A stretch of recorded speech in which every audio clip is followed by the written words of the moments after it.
완전 이적 확정은 토트넘이었어요. 두 번째는요? 아스날이었습니다. 굴리트 감독이 왔을 때 정말 좋아했어요. 그러다 나중에는요 부딪혔어. 사실 1대1에서는 다 자신 있어가지고 자비드 선수 반쯤 죽여놓고 시작했던 것 같아요. 우선은요. 기성용, 뭐 이청용 선수 그 애기들이잖아요. 사실 거기에 대고 반응할 나이는 아니고 그 당시만 해도 저희가 미드필드에 붙으면서 공 한 번 못 찼어요 거의. 안녕하세요, 썰어정입니다. 대한민국 월드컵 역사상 가장 강렬했던 시간을 보낸 한국 축구의 레전드 FC 안양의 어드바이저로 활동하고 있는 송종국 전 선수를 만나보도록 하겠습니다. 좀 오해 아닌 오해를 살 수 있는 게 네. 에이 결국은 지도자 할 거잖아. 제가 오자마자 많이 들리더라고요. 차기 감독하려고 하는 거 아니냐. 제 주위 분들은 다 알아요. 제가 C급만 갖고 있거든요.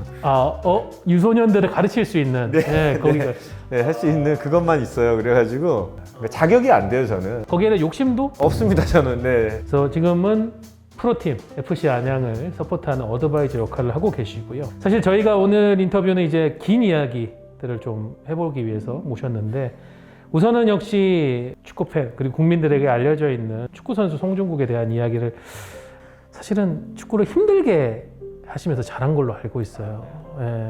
가장 어려운 시기였어요, 그 당시가. 저희가 그러니까 아파트 살다가 점점 이렇게 내려가가지고 반지하까지 내려갔는데 그래서 부모님 입장에서도 좀 축구 시키는 게 부담스러우셨어요. 그래서 축구화 같은 경우는 사실 사본 적이 많지 않고 선배들이 신던 거 있잖아요. 고등학교 형들이나 뭐 중학교 형들이나 신다가 좀 단 것들 그런 것들도 많이 신고 창갈이라고. 그렇죠.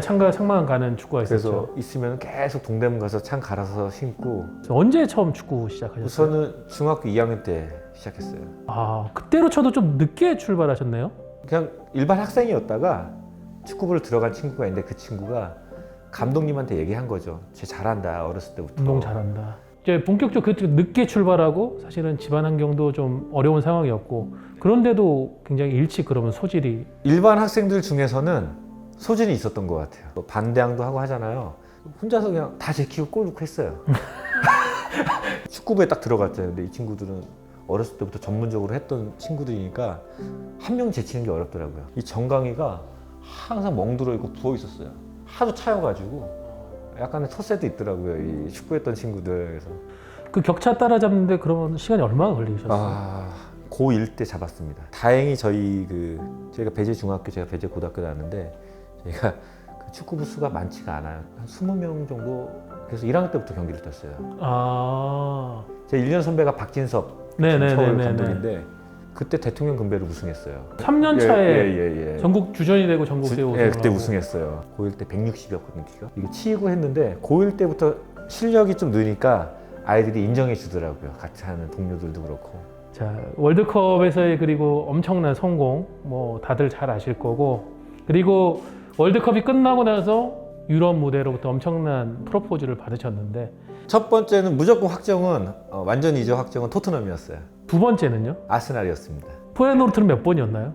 거기는 아예 없었어요. 그러니까 우선 영국이었고요. 근데 팀에서 안 보내줬어요. 완전 이적 무조건 보내준다고 했거든요. 당연히 보내줘야 되는 상황이었고, 근데 갑자기 얘기가 그 임대 얘기가 나오는 거예요. 임대료를 100만 그때 달러를 요구를 했어요. K리그 팀들이 선수를 유럽으로 쉽게 안 보내려고 했었죠. 우선은 짐을 다 싸서 집으로 갔습니다. 너무 속상하니까. 계속 있다가 버티다가 제가 집을 나오고 계속 부딪히다가 결론은 이제 이쪽은 다 끝났고, 왜냐하면 뭐 이적 시간도 있고 그 사이에 보강을 다 하잖아요. 필요한 부분. 그러면서 제가 이제 네덜란드로 가게 된 거죠. 페너트 쪽에서도 요청이 왔었고, 뭐 그 당시만 해도 아시잖아요. 뭐 아약스랑 PSV랑 페너트가 어마어마했던 거. 그렇죠. 3대장이었죠. 그 2001년도에 오노 신지가 가서 UEFA 우승을 했잖아요. 그러면서 위상이 또 더 커졌고, 그때 뭐 저희 밑에 뭐 반페르시 이런 애들이 18살 막 이럴 때였으니까. 반호이동 그 가장 빛났던 또 순간이 유벤투스와의 클럽 대항전 때인데 에드가 다비즈 뭐 이런 쟁쟁한 선수들 앞에서 날아다니셨어요. 그때 그 경기 기억나세요? 기억나죠. 그 당시는 사실 1대1에서는 다 자신 있어가지고 자비드 선수 무서울 게 사실 없었어요. 1대1 상황에서는 제가 수비하다가 우선 공격으로 하면 공격으로 빠르게 나가기 때문에 반대로 이 선수가 저를 막아야 되는 상황들이 상당히 많았거든요. 그래서 우선은 체력적으로 우선 제가 반쯤 죽여놓고 시작했던 것 같아요. 우선은요. 그런 것들이 잘 통하는 시기였죠. 워낙에 그 당시 뭐 몸도 좋았고 하니까. 이제 아버지라고 표현하셨던 이제 반마르바이크 감독이 떠나고 이제 루드 굴리트라는 또 새로운 네덜란드의 레전드. 루드 굴리트 감독과는 좀 어떠셨어요? 반마르바이크 감독의 아버지였다면. 고비들이 있단 말이에요. 이제 대화도 하고 기다려주고 좀 몸이 안 좋아도 기회를 주고 계속해서 하면서 자신감을 심어주는 스타일이에요. 굴리트 감독이 왔을 때 정말 좋아했어요. 처음에. 저를 정말 좋아했어요. 그때 이미 뭐 학구부동안 주전이었으니까. 예. 너무 좋아했고 그때 저희가 이제 올림픽 가야 되는 상황이었는데 안 갔으면 좋겠다. 지금 몸도 별로 안 좋은데. 2004년 아테네. 예. 그래서 감독이 못 가게 해서 못 가고요. 그때 그 모든 스타일이 좀 안 맞았던 것 같아요. 그러니까 거의 매일 경기예요. 연습 자체가 경기 위주예요. 우리. 그러니까 너무 힘들어요, 사실. 저도 힘들더라고요. 선수로서 뭐 경기력이 좋아야 되는데 저도 좀 삐걱대고 있었고 이제 그때 뭐 예스맨이라는 이런 얘기가 나왔잖아요. 뭐냐면 우리 한국 사람들은 대부분 감독이 얘기하면은 거의 다 받아들이죠. 받아들이죠. 예. 그래서 근데 그러기도 그러다가- 쉽지 않을 정도로. 그러다 나중에는요 부딪혔어. 이 최고의 선수들이 단점이 야 너 왜 이걸 못해 이거예요. 야 프리미어를 뛰면은 야 이 정도 당연히 해야 되는 거야. 이런 생각을 딱 하는 순간 그 팀 끝이에요 그냥. 그러니까 무시를 하게 되는 거죠 상대에 대해서. 그래서 뭐 히딩크 감독도 그렇고 무리뉴도 마찬가지. 스타플러 출신들이 아니잖아요 어떻게 보면. 그런 사람들은 공부를 되게 많이 한 사람이에요. 그리고 무시를 할 수가 없어. 왜냐하면은 다 자기보다 축구 잘하거든. 그런 약간 장단점들이 있는 것 같아요. 겪어보니까. 네. 결론적으로는 좀 힘들었던 게 제가 그때 에너지가 너무 다 소진돼 있던 부분 때 태클 당하면서 부상을 당했어요. 발목을요. 어떻게 보면은 사실은 2001년, 2002년 그리고 유럽에 진출해서까지 거의 2년을 휴식기 없이 그냥 휴식이 없었죠. K리그도 다 뛰고 대표 경기도 다 뛰었으니까 그런 부상 또 뭐 개인사 이런 부분들로 사실은 유럽 진출이 누구보다도 오래 갈 거고 승승장구할 줄 알았는데 힘든 시간을 겪다가 국내로의 복귀를 택합니다. 그래서 그 2005년이죠. 좀 이제 제가 축구를 하면서 가장 힘들었던 시기인 것 같아요. 야 이거 이러다가 축구도 못할 수 있겠다 할 정도로 유럽에서 예. 그래서 지금도 좋은 팀이고 강한 팀입니다. 그때는 별명이 레알 수원이었습니다. 그렇죠. 예. 예. 어마어마했죠. 송종국, 김남일, 뭐 안정환 결국 주장을 완장을 차고 2008년에 팀의 또 네 번째 별. 전보다는 어떻게 보면 스쿼드는 좋지는 않았는데 뭐랄까 조직적인 부분에서 좀 탄탄했어요. 그때는 선수들이 하고자 하는 것들이 좋았던 것 같아요. FC 서울과의 챔피언 결정전은 거의 뭐 K리그 역대 최고의 네. 명승부였었죠. 두 경기 다. 네. 그때 이제 페널티킥 득점하고 나서 볼링 슬래머를 예, 했던 기억이 예, 나는데 예. 그거는 어떻게 저 얘기를 했었어요 그냥 애들하고. 누가 골을 넣든 하기로 돼 있었던 건가요? 예, 얘기는 했었어요. 저는 사실 욕심 별로 안 부려요. 그 K나 페널티킥이나 페널티킥이나 이런 거 욕심 별로 안 부리는데 분위기도 또 제가 주장이고 그때 이제 훈련할 때 제가 좀 더 잘 찼어요 계속. 많은 팬들이 제가 왜 나가냐 이런 소리도 약간 들리더라고요. 그래서 제가 필드골로 끝냈죠. 필드골로 네. 막혔잖아요.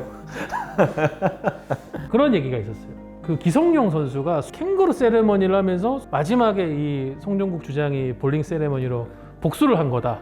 아니 저는 이제 그 당시만 해도 그 애기들이잖아요. 사실 기성용 뭐 이청용 선수 거기에 대고 반응할 나이는 아니고 그 당시만 해도 저희가 미드필드에 붙으면서 공 한 번 못 찼어요 거의. 아니 그날 경기 보세요. 쌍용은 우리의 상대가 안 됐다 그때. 기성용 선수 같은 경우는 공 한 번 못 찼어요. 2차전 때 좀 많이 힘들었었죠. 예. 특히. 저희 상대로는 쉽진 않았죠. 저는 수원 삼성이 그것도 기억납니다.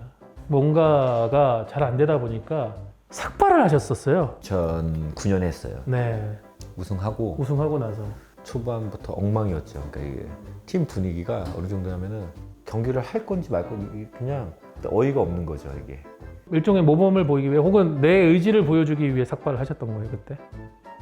그렇다고 얘기하고 싶은데 그건 아니고요. 집에서 이제 바리빵을 사가지고 처음 해봤거든요. 그래서 좀 남겨야 되잖아요. 바리캉이 잘 이게 안 되더라고요. 그러면서 한쪽이 땜빵이 생긴 거예요. 그 선택이 없죠 그때. 그래서 그냥 네. 그래서 밀었어요. 그냥. 그때는 이게 삭발이 보통은 선수들이 반삭이라고 해서 조금 남기고 오는데 정말 파르르하니 깎고 오셨었어요. 이제 그러면은 사실 그래도 고참이고 최고 선배가 딱 깎고 왔으면 후배들이 와서 깎아야 되잖아요. 아무도 안 다행히 그때 후반기에 FA컵 우승하면서 만회가 되셨죠. 만회는 됐죠. 네. 저희가. 화려했던 강렬했던 어떤 선수 커리어에 비해서 은퇴는 보면 어떻게 보면 너무 조용하게 조용하게 했죠. 빠르게 어떻게 보면 새로운 영역을 개척을 합니다. 해설자, 축구 예능인의 원조라고 할 수 있는 거죠. 근데 방송을 시작하게 된 계기는 저한테 도전이었어요. 가장 힘들 때 시기였는데 그럼 나한테 벌을 주자.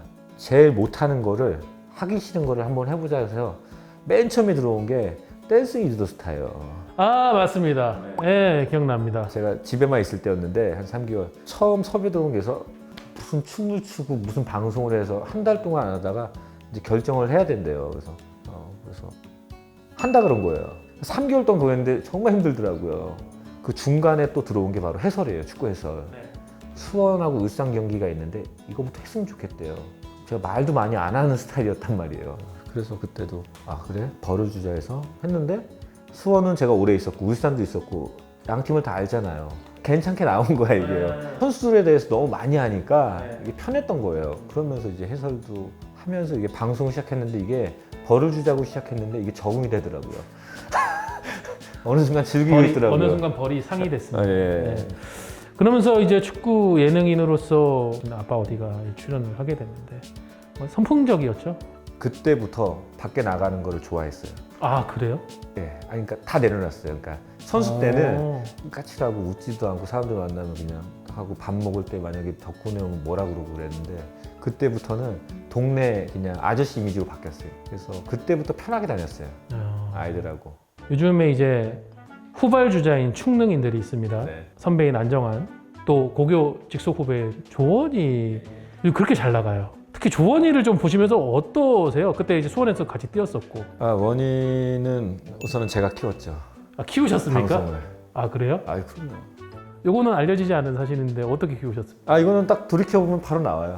조원희 선수가 이제 방송을 하게 된 계기가 군대쓰리가예요. 그 천순의 회사에서 이제 만들어서 거기에 이제 제가 집어넣습니다. 어떻게 보면 데뷔의 기회를. 아 그렇죠. 그래서 이미지를 하나 만들어줬죠. 이게 가야대가 아니고 크롱이었어요. 크롱. 생긴 게 크롱처럼 생겼거든요. 얘가. 그냥 맨날 크롱 이러고 있거든요. 그게 시작이었어요. 그 친구가. 근데 이런 좀 소질을 발휘할 거라고 예상하셨어요?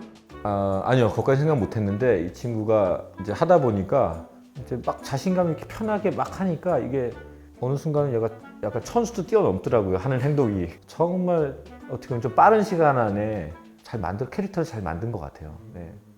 이제는 조금은 진지하고 꺼내는데 좀 주저할 수 있는 이야기이기도 합니다. 개인사에 대한 이야기인데요. 아이들한테, 지하 줄기한테는 커가는 과정에서 옆에 있어주지 못하고 맨날 옆에 있던 아빠가 그래서 뭐 돌이켜보지만은 애들 엄마한테도 그렇고 애들한테도 정말 미안해요. 저에 대해서 이슈를 만드는 많은 분들이 보이지 않는 곳에서 살지 보이는 곳에서 사진 않아요. 기분 안 좋죠. 원망스럽고요. 사실.